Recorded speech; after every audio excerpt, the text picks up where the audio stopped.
Hi everybody, welcome back. This is going to be the next lesson, lesson 28 of our reading connected with Tolliver's Secrets and the American Revolution. I hope the first video went okay for everybody, that the guidance was clear, the thinking helped you understand what you were reading and the kind of thinking that you need to do as a fourth grader to understand what it is that you are doing. We're going to continue with the next chapter and discussing something a little bit different. As I mentioned in the last video, this is my first time doing this. Let me know if things are clear. If they're not clear, if you have questions, you can always reach out. We can do some one-on-one chatting. And other than that, this will be a lot of the same. I'm going to try to make it a little more smooth so that you can see the text and we can make sure that you guys are understanding everything that you understand. Marvelous. Just like last time, we're going to pick up right with our worksheet, which again, you can feel free to print this out and complete it. You can complete it using either Microsoft Word or Google Documents. I can fill it out and then you can submit it onto your Google Classrooms account. And that way I can see how you've done and give you some feedback and advice. Or you can simply just write this on a blank piece of paper, whatever works best for you. Again, all this work is optional. All this work is just to help push your thinking rather than just continuing practicing the same old kind of stuff over and over again. So today's lesson is, like I said, number 28. It's on Tolliver's Secret, pages 80 to 91, which is chapter 7. I'm assuming that you have either read the chapter by yourself at this point, or you've listened or read along with the video that I put out for reading chapter 7 as well. You'll need to have, not so much today would you need to have read the chapter, but it certainly would help if you already start knowing the big picture of what's happening, the gist, because we're going to be building off of that in the lesson today. Okay? Our objective is to be able to summarize a text using a summarization strategy. We'll talk about a couple of them that we can focus on, and we'll also use our criteria for success to help us know what a good summary is. And again, the reason why we're doing this is because good readers summarize the text to be sure that they understand the most important events and how the main character tries to solve the main story problem. A good summary includes the main events and most important details, and the reader takes the text of what they've read and turns it into their own words. We've done this since the very beginning of the school year. This is something that all good readers work on as soon as they become able to read, that is summarizing, and it's the very, very foundation of being able to do other higher level thinking. So if you cannot summarize a text, then it's going to be very difficult to move on to do other kinds of analysis, deeper level thinking about like an author or a writer. So this is our very first step that we usually push to do when just reading the chapter on our own. So you might be thinking, like, why are we doing this as a lesson if we've already supposed to do it when we read the chapter by ourselves? This lesson will more just be kind of a checklist to make sure you have the most important components, and some of this will actually help us figure out what is important to include into a summary and what is not important, what to leave out. So, as always, we're going to start with I should mention our exit ticket. So at the very end, our goal is to be able to write a paragraph that logically summarizes chapter 7 of Tolliver's Secret. Most of you will already have a paragraph written, a gist statement, from when you've read it the first time. And so the exit ticket can be looking very similar to that, and going through the questions with me today will help you make sure that you have all the important components that you need to have a great summary. As always, we'll start with our vocabulary. I'll read the word, tell you what it means, and if I need to explain any a little bit more, I'll add on to that. So the first word is blustery. It's an adjective that means windy. It's very simple. Second word is gape. It's a verb that means to stare. Someone is gaping at someone else. It means they're just staring and looking at with wide eyes, not looking away. The third word is plucky. It's an adjective describing somebody. Spirited and courageous. Someone who is plucky is someone who likes to do things that are sometimes risky, that they have a lot of energy, and they don't let things get them down. Number 4 is fringe. They are the hanging threads on clothes. You might see this in fancy clothes that have special ropes and things that are dangling off the side to give it a little bit more flair. Also, when clothes start to rip or tear the individual threads that you can pull on, that's the fringe. This fifth word is guffaw. It's a verb. It means to give a burst of loud laughter. A guffaw is kind of an uncontrolled laugh that comes out of nowhere. This is a funny word. 6 is zounds, an expression of surprise or disagreement. It's almost like shoot or wow or something like that. Just kind of a funny word that actually a lot of people that were from England used back during this time as an expression of surprise. Number 7, the word is inwardly. It's an adverb describing about how someone does something, and it's within one's own self or in private. So if someone is thinking to themselves, they're thinking inwardly. If they're looking inward, that means they're kind of examining how they are feeling or how they are thinking. Number 8 is spire. It's a tall, narrow upward structure shaped like a cone on the outside. Another way to think about it is a tower, the spire. Number 9, we've seen this word a few times, is gallows. They're large wooden frames with ropes for hanging prisoners. When Ellen's grandfather is at risk right now, if he were to get caught, they would hang him from the gallows until he died. Number 10, this word is ragtag, and that word is an adjective that means disorganized. If you're the Continental Army is described as ragtag because, unlike the British soldiers who all had very nice, pristine, the same uniform all over, you'll see that the Continental Army had sloppy clothes that were a whole bunch of different colors or patchwork and made out of a lot of different materials. They weren't uniform and connected, and so they were determined to be ragtag. This last word is refrain, which is the repeated phrase in a song. A lot of the songs we sing now, there's the part that says it's over and over and over and over again. That's the refrain. Great.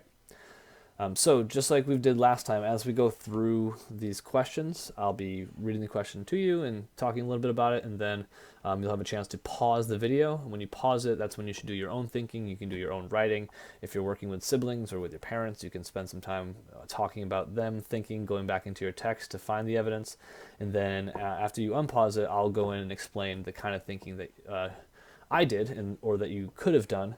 And that's being said, the way I'm thinking about it is not the only way. I'm going to try to cover a couple multiple ways to think about certain things. But it is an example of a good way to think about whatever kind of question that we're answering. All right, let's get our brains turned on with the activation. And so in today's text, Higgins asked Ellen, "What's a big boy like you crying about?" And I wanted to know what are some ways that people still expect boys or girls to act. Like boys do this thing, but girls don't do it. Or girls do this thing, but boys don't do it. And what kind of problems can that cause? So think about that. If you want to type it in or write it down, go ahead and take a minute to do that. And pause the video. And now that you're back, I think there's a million different ways that someone can answer this question. And no matter what specific example that you use, oh, boys aren't supposed to wear this kind of clothes, or girls aren't supposed to do this kind of activity. I think the problem that it can cause is that people lose the opportunity to do the things that they really think they should be able to do, regardless of anyone's gender. We believe that people are free to choose to do what they want, as long as it's not hurting somebody else. And so if people start to say, "Oh, you're a boy, you can't do that," or "Oh, you're a girl, you can't do that," it limits their freedom of expression, and that seems pretty unfair. So it comes with some big problems. And hopefully, throughout this whole year and your entire life, that you're getting encouraging messages from the people in your life that no matter what gender you are, as long as you work hard, you can choose to do what you'd like to do. Excellent. So we're going to get into the thinking questions, and like most times, these thinking questions will guide us into the exit ticket. 3 of them directly, 1, 2, and 3. Basically, as we answer these, we should be able to put them pretty similarly together and create a good exit ticket summary from this. Number 4 is something that I think is important to discuss, but I will talk a little bit later. It doesn't really need to be included inside of our summary. Yeah. So again, our goal is to write a paragraph that logically summarizes Chapter 7 of Tolliver's Secret. Again, logically just means in a way that makes sense. So I'm as usual, I'm just actually going to start with our criteria for success so that we know what we should have, and you'll see that these thinking questions connect directly to it. A good summary should name a good summary, not a summary, a summary. A good summary should name the important characters and the setting of wherever the story is taking place. Again, the setting is where and when a story takes place. Should name those things. If there's multiple characters, we're naming the important ones. If there's multiple settings, that we're naming those. Yeah. Should tell about the main problem, and if there is a solution to that problem or a similar problem or a smaller problem, that's listed. And we want to make sure that we're only including important details. Okay, this is one of the things that can trick fourth graders a lot is there's a lot more details in the books that you're reading, and so you'll sometimes want to include everything, but we're going to try to steer clear of things that might be interesting but are ultimately not important to the story. And then this last bit is not about what's in it, but just how. The summary should be organized logically. It should go in a way that makes sense. If you're writing the summary of the chapter and you put the solution first and then tell what the problem is afterwards, that doesn't make a whole lot of sense. So when we write our summary, we're going to make sure that it's going in an order that makes sense to us. And if we don't, we got to fix it up. All right. So our first question will actually address the first part right here about naming the important characters and settings. Is where is Ellen in chapter 7 and who is with her? And I'm going to go right into the text as we always should. Whoa. Here we go. And from the very, very beginning, we're picking up from where we left off in the last chapter. Let's go in here. You can see right in the first page, page 80, it says, grandfather had said the trip across the bay to Elizabethtown would take about 2 hours of good sailing, which reminds us, there's a lot of other details in there too, that she is currently sailing across the river in New York to try to go to Elizabethtown. And just like from last chapter, she's with the British soldier there. You can see that at the thought of it, tears came to Ellen's eyes. Higgins must have been watching her because he said, "What's a big boy like you crying about?" And if we turn the page to page 82, you'll see, "Plucky," scoffed Dow. "Just plain fools, foolish enough to fight the king. And in winter yet." We're seeing that she is still on the boat with the British soldiers, especially Higgins and Dow. Okay, so let's go back to our work, and that's what we'll include. The good thing with chapter books and longer stories like this is usually the main character remains the same throughout the whole story, and so finding the characters is fairly easy and simple. Yeah. So Ellen, want to make sure that you can separate these things. Ellen is crossing the river to Elizabethtown. We should probably say she's in the boat, right? Yeah, so she's in a boat crossing the river to Elizabethtown, which is one word. Elizabethtown, with a group of British soldiers.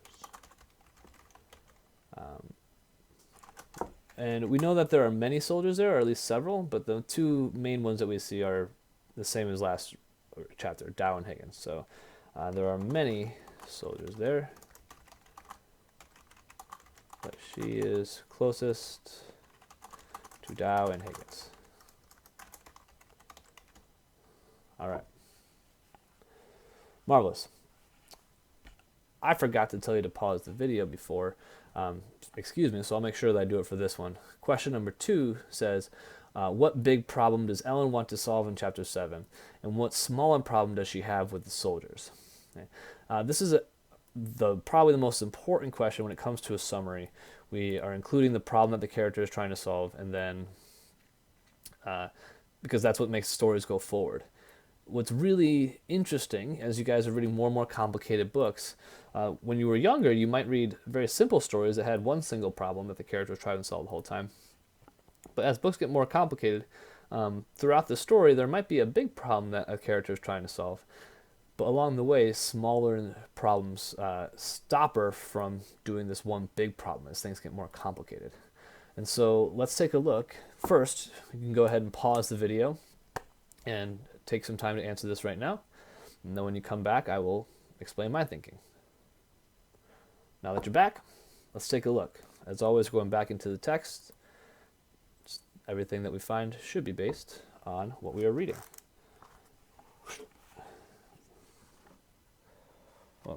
So I think right in the very first page, the evidence I used earlier, yikes, will remind us of the main problem she's trying to solve. Grandfather had said that the trip across the bay to Elizabethtown would take about 2 hours of good sailing. The big problem that she's trying to solve is she's trying to deliver the bread that has the message in it to Grandpa's friend, Mr. Shannon. And so this reminds us that that's the big problem she's trying to solve. Along the way, though, she actually encounters a couple small problems. And here's one. On page 83, it looks like, if you notice on page 82, Dow is starting to insult the British, or sorry, not the British, the Continental Army, saying that they were cowards and that they ran away at the battle, which is true, they did run away. And then Ellen over here is standing up. She's saying they are not cowards. And when she says that, Dow starts to call her a rebel. And then one of the other soldiers says, throw the rebel overboard. There'll be one less rebel to fight. And so that's a small problem that she's facing right now. She's trying to deliver the bread, but now she's in a group of a bunch of enemies. And when she stood up for the rebels, now her own life is at risk. Okay. Fortunately, on the next page, we see that Higgins helps her solve that problem. And we'll talk about that in just a little bit. Okay. I think another problem that she encounters a little bit later on is that Dow is pestering her again.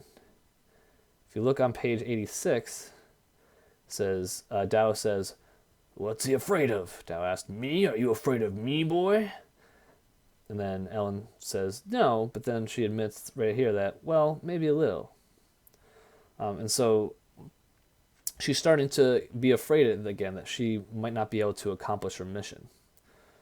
Okay. And so, going back to our work,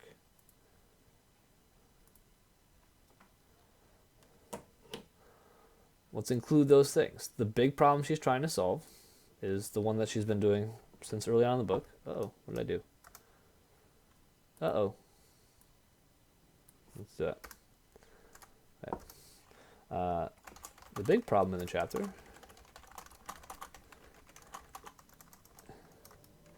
is that Ellen is trying to deliver a message hidden in a loaf of bread to her grandfather's friend, Mr. Shannon, in Elizabethtown.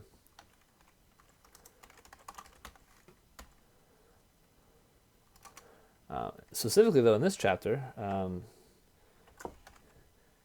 she gets, how are we going to say this? She gets caught?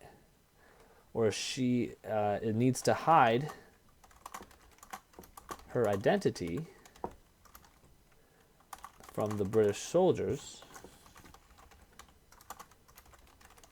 But when she speaks up for the rebels,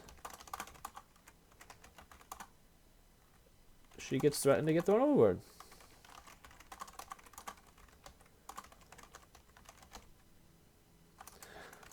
She also admits that she's a bit afraid of Dow and not sure that she can accomplish her mission. Again, the big main problem that she's trying to deliver the loaf of bread to her grandfather's friend, Mr. Shannon. And the two smaller problems that pop up in this chapter is that she gets threatened to get thrown overboard when she needs to hide from the British soldiers. And she also mentions she's a bit afraid of Dow. Right? Now, if we have a problem in a chapter or a story, we usually need to look for a solution. Sometimes there is a clear solution, sometimes there's not, and there's just going to be continuing problems until that character can find a way to solve it eventually. In this chapter, we're fortunate there are some solutions to at least some of the smaller problems. So, right now, pause the video, go ahead and try to find how Ellen's problems get solved, especially the smaller ones in this chapter, and when you come back, we'll discuss it. I'm glad that you're back. So let's, as always, take a look back into the book. And at first, we'll look to the part where she solves the problem of getting thrown overboard. And you can find this right on page 84. I've marked it here. It says, Higgins sang verse after verse, and the men joined in the refrain. Ellen was glad because it took their minds off her. And so as people suggested that she might need to be thrown overboard, Higgins began to sing a whole bunch of different songs, and then the soldiers took their mind off her, and so Higgins distracted them so that Ellen would not be the target of their attention anymore. So Ellen actually didn't solve her problem. Higgins jumped in to solve her problem for her a little bit. And then later on, when we talked about her being afraid of Dow, Higgins helps her once again. This is what he tells her. He says, sometimes I am afraid, as many men are. Being afraid is nothing to be ashamed of. He threw a sidelong glance at her. But when something has to be done, he said firmly, don't wonder and wonder about being afraid. If it's important to you, do the best you can. And then as you read down, she says, now she was glad to be part of the chain of people who wanted the Patriots to win and would get information to him. Important information, her grandfather had said. She was impatient to get to the Jolly Fox Tavern and deliver the loaf of bread. So after speaking with Higgins, she feels a lot more confident that even if she's a bit afraid, as she does the best that she can, that's all she can ask for. And so that's the solution to her second problem of being afraid of Dow and not being confident that she's going to complete her mission. And so her main problem of delivering the bread to Elizabethtown isn't solved in this chapter. We don't see her make that delivery, and so we won't include a solution to that. So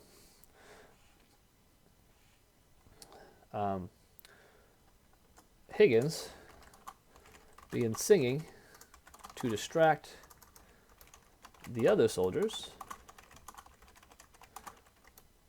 attention away from Ellen, so they don't think about throwing her overboard anymore.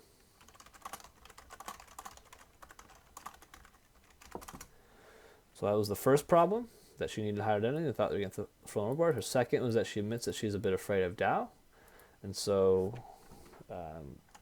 Higgins also gives her advice about if she feels afraid, that it is okay as long as she tries her best. That advice makes her more confident in completing her task, her mission. Right. So we've included the solution to the first problem and the second problem. Awesome. Now, I mentioned earlier that this fourth question isn't tied directly to our objective, because when we are writing a summary, again, we only want to include the most important characters, settings, problem, solution, and the big events. And so right here where it talks about something Ellen has learned, that's not something that we need to include in the summary, but I do think it's something really important, so I wanted to give us a chance to talk about it. It actually connects a lot to her solution. And so take a minute right now and think about the advice that Higgins gives her, and think if you can come up with the lesson that she learns, or something that she learns about herself and about her trip in this chapter. You can go ahead and pause the video and think about it for a moment and write your own response. Great. Now that you're back, I think that Ellen learns that while things might be scary, if she does her best, she's going to make a difference. As at the evidence we looked at before, it showed that she was proud to be part of the chain of people that was going to connect the message to General Washington. And so if she does her best job on this, she will be part of something bigger than herself. So she learns that she can overcome her fear and be part of something bigger than herself. So that's what I'm going to write. I think there's a lot of different things that she can learn, but I think Higgins especially helped her learn that she can be part of something bigger than herself, even if she's afraid.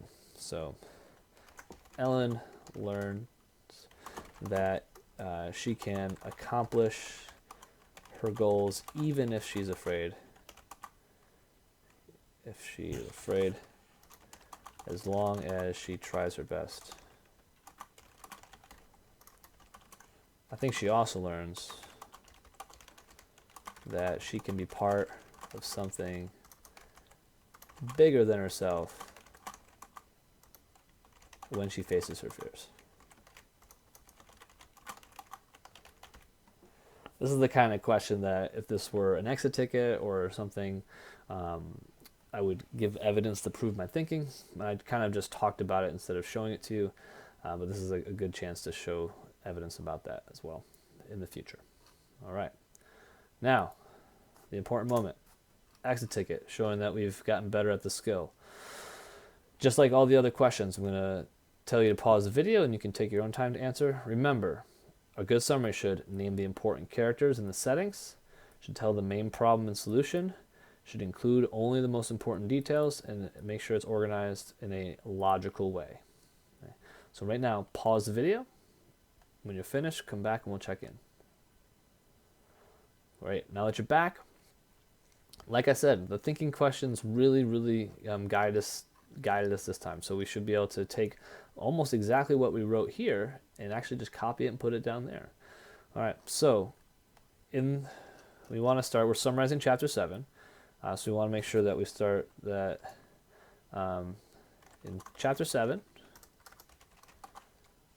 of Tolliver's Secret. And it's a book, so it needs to be underlined and capitalized. And then let's take a look. Name the important characters and setting. Do up here. Ellen is on a boat crossing, in a boat crossing the river to Elizabethtown with a group of British soldiers. There are many soldiers there, but she is closest. Yeah, that looks really strong. We did it before, so let's add it in. So I'm just going to copy paste. If you can do that, great. If you can't, then type it in. All right. Now we want to tell the main problem and solutions. Well, here we named the big problems and even some of the smaller problems, and we also named the solutions to those problems, right? So let's just add those in. The big problem in the chapter is that Ellen is trying to deliver a message hidden in a loaf of bread to her grandfather's friend, Mr. Shannon Elizabethtown. She needs to hide her identity from the British soldiers, but when she speaks up for the rebels, she gets threatened to get thrown overboard. She also admits that she's a bit afraid of doubt and not sure that she can accomplish her mission. I think some people would argue that some of the problems that we're listing here aren't incredibly important to the chapter, and I think you can make that argument. Might be able to get rid of this problem where she admits that she's a bit afraid, but I think since it's so closely tied to the lesson that she learns to herself and the story as a whole, that we should include it. And then the solutions, we came up here, right? Higgins begins singing and also gives her some advice so she feels more confident in her mission. So we can add that on as well. Higgins also gives her advice about if she feels afraid that it is okay as long as she tries her best. That advice makes her more confident in completing her mission. Let's check it over. Do we name the important characters and setting? We sure did. Do we tell the main problem? Yeah, and even some of the smaller problems and their solutions? Yep. Well, there wasn't a solution to the big problem, so we did not include it. I feel like we did a good job including only the important details. A couple other things happen in this chapter that we left out. For example, she thinks about Ezra and how he watched a hanging once that she wasn't allowed to. That didn't really have anything to do with the big events of the chapter, so we left it out. So I think we did a good job with that. And then is it organized in a logical way? We kind of just cut and paste and put them all together here, but it talks about the big problems and then the smaller problems and then gives the solutions to those. That's a logical way. You could go and write it through the events of the chapter. First, this happened. Next, then last. That would be logical too. If you did that, that's fine. And so, here's our one paragraph summary of chapter 7. If yours looks very similar to this when you first did it, excellent job. If you needed to make some changes, there's some changes to make. And as always, we want to end with the closing thoughts, just a couple. We're not going to type these out unless you want to. Some things that connect to our overall messages and themes.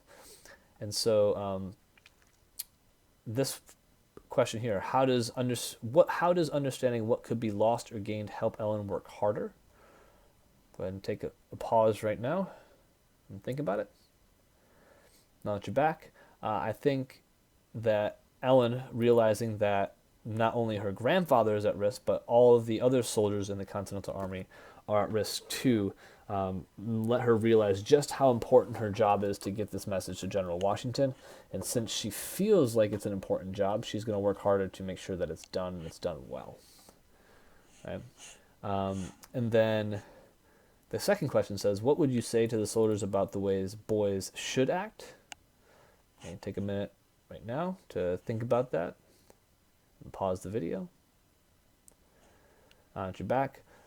Again, I think this can be answered a bunch of different ways. My personal thought would be the soldiers tell Ellen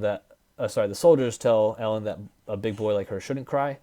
I think that if they said like boys don't cry, then if that were true, then boys wouldn't cry. But we know that boys, like everybody else, cry. And so I think that I would tell the soldiers that it's okay for him to be afraid, or for her to be afraid, whether she's a boy or a girl, and that crying is perfectly natural. It's a way of expressing emotion, and as long as you can control yourself and move past that hard emotion, that it's okay to express your feelings. Wonderful. So that was lesson 28. Hope the thinking was helpful, the explanations were helpful and clear. Like I said before, this is a process that we're all learning and moving towards, so if there's suggestions or questions, feel free to reach out on Parent Square, on Google Classrooms, and submit your written work, and I can give feedback. This has been fun. We'll see you for lesson 29.